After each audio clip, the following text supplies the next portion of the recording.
Hi friends, कसे आहात? स्वागत आहे तुमचं किचन क्वीन वसुंधरामध्ये. आज आपण आपल्या चॅनलवर पाहणार आहोत माघी गणेश जयंती निमित्त साजूक तुपातील रवा केसरी किंवा केसरी शिरा. या गणेश जयंतीच्या दिवशी जो काही प्रसाद बनवला जातो तर त्या प्रसादामध्ये असा हा केशरी शिरा हा आवर्जून असतो. आणि या दिवशी जो शिरा काही बनवला जातो तर त्या शिऱ्याची चव जी आहे ती एक वेगळीच असते. तर अशा प्रकारचा हा साजूक तुपातील केसरी शिरा कसा बनवायचा हे आज आपण जाणून घेणार आहोत.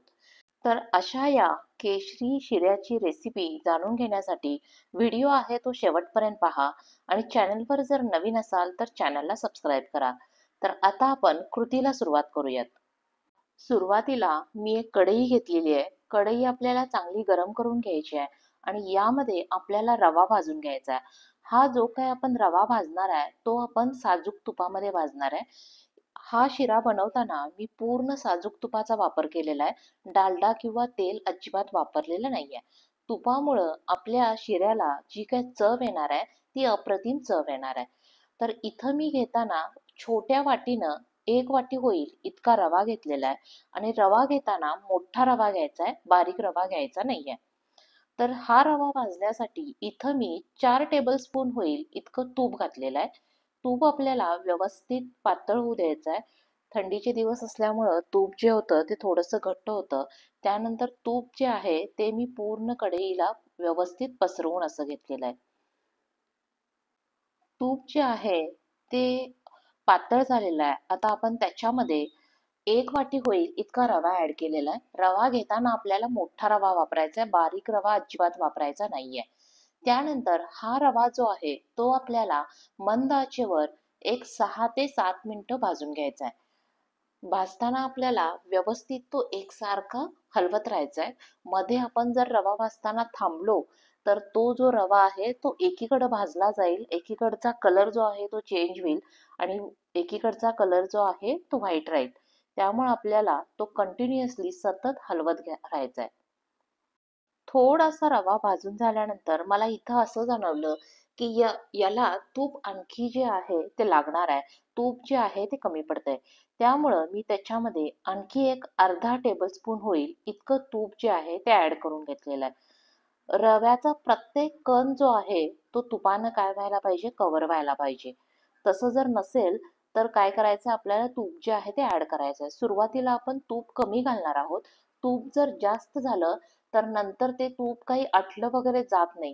त्यामुळं काय करायचं आहे, सुरुवातीला आपल्याला कमी घालायचं आहे आणि जर आणखी आपल्याला कमी पडलं असं वाटलं तर आपण आणखी ऍड करू शकतो. पण जर तूप जास्त झालं तर परत आपण त्याच्यामध्ये रवा ऍड केला तर यावेळी काय होईल, आपलं प्रमाण जे आहे ते चुकलं जातं. त्यामुळे आपल्याला काय करायचं आहे, सुरुवातीला कमी घाला, त्याच्यानंतर तुम्हाला वाटलं तर तुम्ही ऍड करा. तूप ऍड केल्यानंतर परत आपल्याला रवा जो आहे तो मंद आचेवर भाजून घ्यायचा आहे.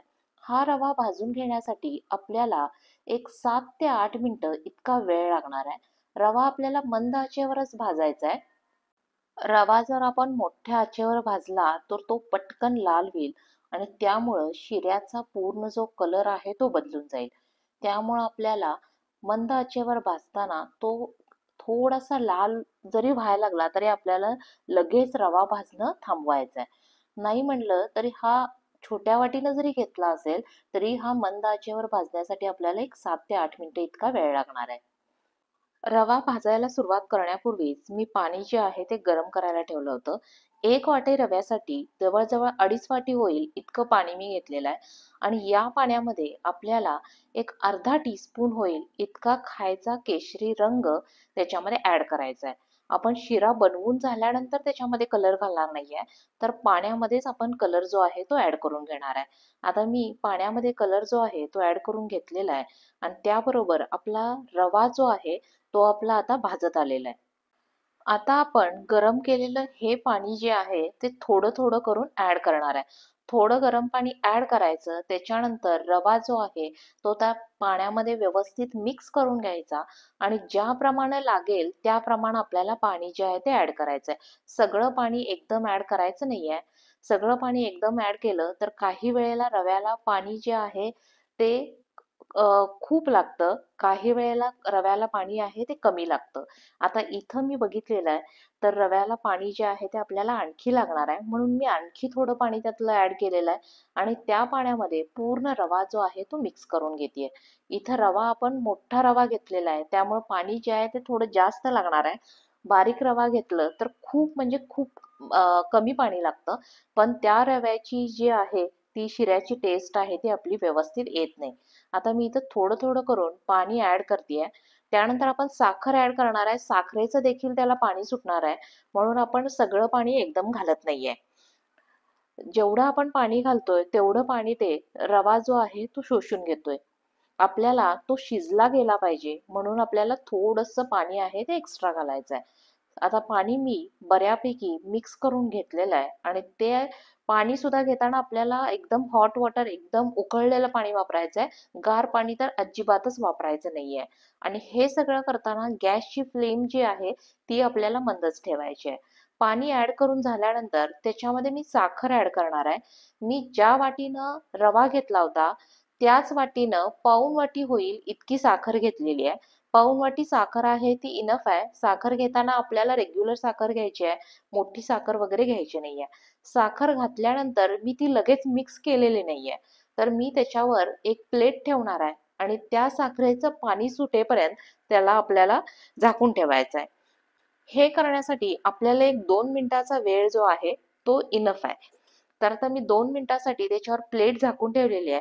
आधीच जर आपण साखर जी आहे ती मिक्स करून घेतली तर काय होईल, ती साखर जी आहे ती काही वेळेला तळाला चिकटली जाण्याची आणि करपली जाण्याची शक्यता असते. 2 मिनिटानंतर प्लेट जी आहे ती मी ओपन केलेली आहे आणि आता साखर जी आहे ती थोडीशी मेल्ट झालेली आहे. आणि आता ही मेल्ट झालेली साखर मी त्या पूर्ण रव्यामध्ये मिक्स करून घेणार आहे. सतत हलवत राहून साखर जी आहे ती पूर्णपणे आपल्याला यामध्ये विरघळू द्यायची आहे. साखर आता माझी पूर्ण आहे ती विरघळली गेलेली आहे आणि आता मला असं जाणवतंय की साखरेचं जे पाणी आहे ते पाणी देखील रव्यानं शोषून घेतलेलं आहे. त्यामुळे मी आणखी थोडं पाणी जे आहे ते यामध्ये ऍड करणार आहे. अजून रवा शिजण्यासाठी मला थोडंसं पाणी लागणार आहे, तर त्यामुळं मी पाणी जे आहे ते थोडंसं आणखी ऍड केलेलं आहे. मी इथं जवळजवळ 2.5 वाटी होईल इतकं पाणी घेतलं होतं, तर त्यातलं 2 वाटी होईल इतकं पाणी माझं वापरून झालेलं आहे. पाणी ऍड केल्यानंतर रवा जो आहे तो आपल्याला व्यवस्थित शिजू द्यायचा आहे. हा शिरा बनवताना आपल्याला थोडासा असा मऊसर बनवायचा आहे, त्यामुळे आपल्याला पाणी जे आहे ते सगळं आपल्याला लागणार आहे. इथं मी 2.5 वाटी होईल इतकं पाणी ऍड केलेलं आहे आणि आता आपल्याला शिरा जो आहे, रवा जो आहे तो आपल्याला व्यवस्थित शिजू द्यायचा आहे. सुरुवातीला आपल्याला थोडासा पातळ जरी वाटत असला तरी तो नंतर थंड झाल्यानंतर काय होईल, घट्ट होईल. त्यामुळं बनवताना आपल्याला तो थोडासा पातळ, थोडासा लिक्विड बनवायचा आहे आणि थोडा वेळ आपण झाकून ठेवणार आहे आणि ज्यावेळी आपण सर्व करणार आहे त्यावेळी त्याची कन्सिस्टन्सी जी आहे ती व्यवस्थित ऍडजस्ट होईल. तर आता त्यानंतर मी वेलची पावडर घेतलेली आहे. जवळजवळ एक अर्धा टीस्पून होईल इतकी वेलची पावडर आपल्याला याच्यामध्ये ऍड करायची आहे. वेलची पावडर मी या सगळ्यामध्ये व्यवस्थित मिक्स करून घेणार आहे. वेलची पावडर मिक्स करून झाल्यानंतर थोडीशी आपल्याला त्याला वाफ आणायची आहे. त्यासाठी मी त्याच्यावर प्लेट ठेवलेली आहे. 2 मिनिटासाठी मी प्लेट ठेवलेली आहे.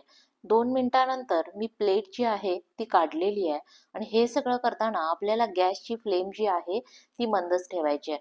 आत्ता तुम्हाला दिसत असेल की शिरा जो आहे तो खूप पातळ आहे, पण तसं नाही आहे. आता मी याच्यामध्ये काजू जे आहेत ते ऍड केलेले आहेत. तुकडा काजू घेतलेले आहेत, तर ते मी त्याच्यामध्ये ऍड केलेले आहेत. तुम्हाला जर मनुके किंवा बेदाणे जे आहेत ते आवडत असतील तर ते देखील ऍड केले तर चालतील. बदाम जे असतील ते देखील कट करून तुम्ही घालू शकता. इथं मी आता फक्त काजू जे आहेत ते ऍड करून घेतलेले आहेत. काजू सगळ्यामध्ये व्यवस्थित मिक्स करून घेतलेले आहेत आणि आता बघितलं तर आपला रवा जो आहे तो व्यवस्थित शिजला गेलेला आहे. तर आता मी ह्याच्यावर काय करणार आहे, प्लेट जी आहे ती झाकून ठेवणार आहे. 2 मिनिटासाठी मी गॅस जो आहे तो ऑन ठेवलेला आहे. 2 मिनिटानंतर मी गॅस जो आहे तो बंद करून टाकलेला आहे आणि त्यानंतर मी एक 10 मिनिटासाठी तो ॲज इट इज शिरा जो आहे तो ठेवून दिलेला आहे.